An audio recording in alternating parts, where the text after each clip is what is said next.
Hello my soul family, कैसे हो आप सब। मेरी सभी सोल फैमिली को जय श्री राम, जय नीम करोली बाबा।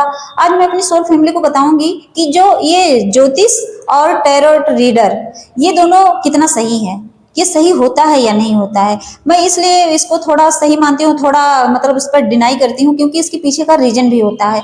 तो रीजन ये है कि देखिए, ज्योतिष वहां फेल हो जाता है जहां भगवान काम करना शुरू कर देते हैं, और ये हकीकत है। क्योंकि ज्योतिष और ये टैरोट रीडिंग जो करते हैं, टैरो रीडर जो होते हैं और ज्योतिषी जो होते हैं, ये लोग बस जो आपकी कुंडली देख के बताते हैं वहीं तक। टैरो रीडर ने थोड़ा सा अपना कार्ड सफल किया, उसके बाद क्या हुआ कि जो आया उसी के हिसाब से इंडिकेट कर दिए। लेकिन उसके ऊपर क्या, उन्होंने अपनी कुंडली देखी, बता दिया, आपका नाम पूछा और बता दिया, लेकिन उसके आगे का क्या।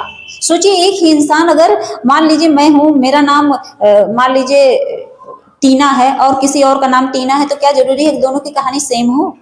या मेरी धनु राशि है, उसकी भी धनु राशि हो, तो क्या जरूरी है कि दोनों की कहानी सेम हो। दोनों सेम ही नेचर के हों, हो सकता है उसके अंदर सुर्पनखा वाली क्वालिटी हो और उसके अंदर, दूसरे के अंदर सीता वाली हो। तो ये होता है।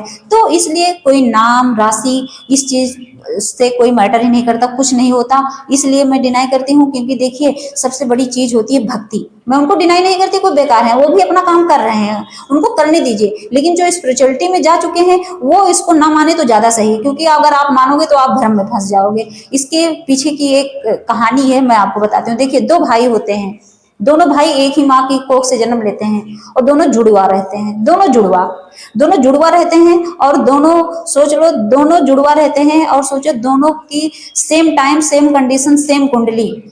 सोचिए, सेम टाइम सेम कंडीशन होती है और सेम कुंडली होती है। आगे पीछे 1-2 मिनट में कितना भाव चेंज होगा। मान लीजिए उसका मान लीजिए दूसरे घर में राहु है, तो उसका भी दूसरे घर में राहु होगा, क्योंकि जो ग्रह होते हैं 2-3-3 4-4 दिन में अपना भाव चेंज करते हैं। जो 12 भाव होते हैं, जो लग्न कुंडली जब बनाई जाती है तो उसमें भाव चेंज होते हैं। तो वो मतलब 2-2 3-3 दिन एक भाव में रहते हैं, ये नहीं कि डेली 1-1 मिनट पे चेंज होते हैं। अब सोचो, ऐसे में सेम कुंडली आ गई, सेम राशि आ गई, सब कुछ आ गया, अब क्या करोगे। फिर क्या होता है, दोनों भाई बड़े होते हैं। दोनों भाई बड़े होते हैं तो दोनों की कुंडली दिखाई जाती है, दोनों की कुंडली दिखाई जाती है। अब दोनों भाई की कुंडली में पंडित जी ने बता दिया कि हाँ, ये दोनों बहुत अमीर बनेंगे, दोनों बहुत अमीर बनेंगे। अब इससे क्या हुआ कि दोनों बड़े हुए तो उसमें से एक भाई स्पिरिचुअलिटी को पकड़ लिया और एक नास्तिक बन गया। वो मटन चिकन खाने लगा, शराब पीने लगा, वो मल्टीपल रिलेशनशिप में फंस गया। और एक भाई क्या किया, वो सीधे धार्मिक बन गया। वो सीधे बचपन से ही नाम जाप करते करते वो सीधे स्पिरिचुअलिटी की तरफ गया और भगवान की भक्ति में ही लगा रहा। वो कहता था कि तुम बड़ा भगवान भगवान करते हो, तो मतलब इससे तुम्हें क्या मिलेगा। उसने कहा, कुछ मिले या ना मिले, मेरे भगवान तो मिलेंगे ना। और वो कहता था, मतलब जो स्पिरिचुअल था, वो कहता था कि भाई तू ऐसा मत बोला कर भगवान के बारे में। तो गाली देता था और निकल जाता था, शराब पी के आता था और उसको उल्टा सीधा बकता था, बोलता रहता था। तो इससे क्या हुआ, अब सोचो कैसी लाइफ चेंज होती है। अब वहीं क्या हुआ कि जो भक्त था वो धीरे धीरे धीरे धीरे, मतलब अपना जब बड़ा हुआ, अपना आगे काम करने लगा, तो वो धीरे धीरे पैसे अच्छा खासा कमाने लगा। और जो ये शराब पीता था, जो नॉनवेज खाता था, जो मल्टीपल रिलेशनशिप पे था, उसको क्या हुआ कि वो धीरे धीरे उसने भी अपना बिजनेस स्टार्ट किया और उसको उसमें लॉस होने लगा। अब पंडित जी ने तो दोनों को तो अमीर बताया था, तो उसमें वो लॉस क्यों होने लगा उसे, वो गरीबी की तरफ जाने लगा। जब गरीबी की तरफ जाने लगा तो वो पता है क्या बोलता था कि घर में लड़ता था कि मुझे लॉस क्यों हो रहा है, घर में ही द्वंद्व युद्ध मचाता था। और जो स्पिरिचुअल था तो वो कहता था कि भाई तू भी थोड़ा भगवान की तरफ झुक जाया कर, माथा टेक लिया कर, तो गाली देके निकल जाता था। ऊपर से ड्रिंक करके आता था, रात में द्वंद्व करता था। लेकिन सोचो, वहीं उसकी शादी एक अच्छी लड़की से हो गई, उसकी लाइफ में एक अच्छी जीवन साथी आ गई। और जो नास्तिक था, जो मांस खाता था, उसकी लाइफ में एक ऐसी उल्टा नारी आ गई, ऐसी गलत लड़की आई कि वो पूरे घर में द्वंद्व मचाई। अब सोचो, इसी कहानी से इतना ही लिख के रख लो कि सोचो कितना अंतर होता है। दोनों की कुंडली सेम, दोनों जुड़वा थे, सब कुछ था, लेकिन इतनी मतलब इतना अंतर क्यों हो गया, क्योंकि उसने भक्ति पकड़ ली। वो ये जानते हुए भी कि मैं करोड़पति बनूंगा, अरबपति बनूंगा, लेकिन उसने फिर भी भक्ति पकड़ी। और उसने ये सोच लिया कि मैं तो बन ही जाऊंगा, चाहे मैं शराब पीऊं चाहे जो। तो मेन चीज आ गया किस पे, कर्मा पे। सब चीजें कर्मा पे डिपेंड होती हैं। आप अच्छे कर्म करोगे तो हो सकता है आपकी किस्मत में गरीबी लिखी हो तो आप अमीर बन जाओगे।